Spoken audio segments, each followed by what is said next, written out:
नमस्ते, हमेशा खुश रहो। Good morning students, myself Jeevin Jyoti Kumawat, Faculty of Education Methodology. Students, today I am going to deliver a lecture on teaching methods.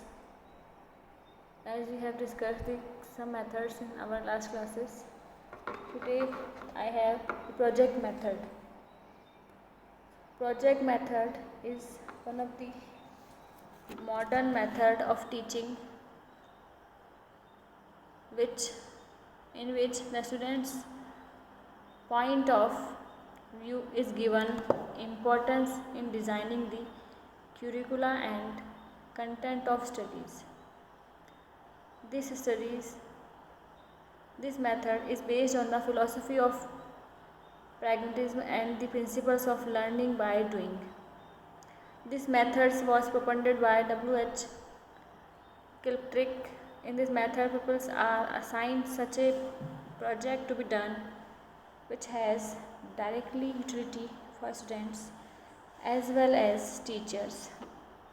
Students work the project on under the guidance of their teacher and find out the solution of the problem on the basis of their own experience.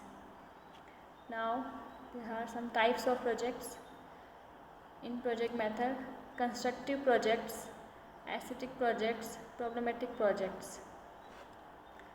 In constructive type of projects, students work physically in or outside class, such as writing letter, essay on given topics, preparing field for games, playing drama and preparing model, and so on. Aesthetic projects: appreciation powers of students are developed through such projects such as presentation of music program, decorating a hall, beautification of lawn, and so on. In problematic project, students learn the solution of life related problems through such projects such as studying the effects of balanced diet on health, advantage of physical exercise on body fitness, causes of pollution and their solution, etc. Now, drill project, last type.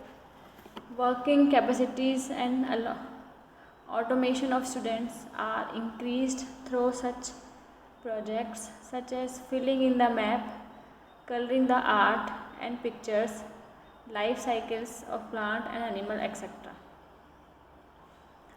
These were the types of project method. Now we have some principles on which project methods is based. Principles and characteristics. A teacher should keep the following principles into account before assigning in any project to his student. First, principle of purpose. A project must have some educational purpose to be served. A project without purpose is only wastage of time. Second, take as principle of utility. A project must have some utility for students as well as the society. Third, principles of freedom. Students must have given full freedom in the selection of the project as well as working on a project. Fourth, principle of activity. A project must involve some activity on the part of student. They should learn the problem only by doing. Next, further, principle of reality. The problem given in the project should be real and related to the real life situation. Imaginary problems are not taken up in the such projects. Now 6. Principle of prior planning. Teachers should do proper planning in advance as to how the project is to be completed to benefit the students and the society. So these were some principles and characteristics. Now we further move for steps involved in project method. What steps we should follow? First, creating situation. Teacher creates such a situation in the class by which students get motivated. After that, teachers tells them the method and procedure of the project. Second, selection of the project. Based on the sixth principle, teacher helps the student to select a project on the basis of their interest. Third, at this step, teacher discuss the students about the various points of the project. Students openly take part in the discussion. After the discussion is over, teacher writes down the whole program of action stepwise. In over, teacher writes down the action stepwise on the blackboard and grouping is also done. Execution. At this step, student first of all collect relevant factor, information and material. Then each group works on the project separately and completes it within time limit. Further move at the evaluation. When a project gets completed, it is first criticized and evaluated by the students themselves in their respective groups. When they are fully satisfied with their job, it is reported to the teacher. Sixth step as reporting. In the last step, the students write down each and every step on the project. How they did it is noted down in the word. After that, the project and the report are submitted to the teacher. So these are the some steps. Now here are some advantage and demerits of the project method. The main advantage of the project method are given below.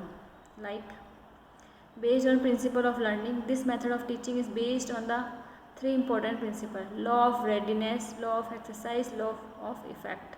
Law of readiness means a student can assign a work only when he is ready to do. Law of exercise says that if a learned material is repeated again and again, learning becomes stable. Law of effect means when students complete some task themselves in suitable learning conditions, they get satisfied. Related to real life situation, second advantage that through this method of teaching, students learn how to solve problem of real life. Third, work experience. Students get the real experience of working by their projects, and the learning which is associated with doing is more stable and meaningful. Fourth, inculcation of democratic values in students. Students learn cooperation, tolerance, mutual acceptance through this method. Fifth, a boon for weak students. Students work on the project collectively. As a result, weak students also get a chance to improve academically. Now, project methods also have some demerits, some limitations, like the main demerits of this method is that it is very much time taking. Every subject matter cannot be taught through this method. For example, its applicable is very limited.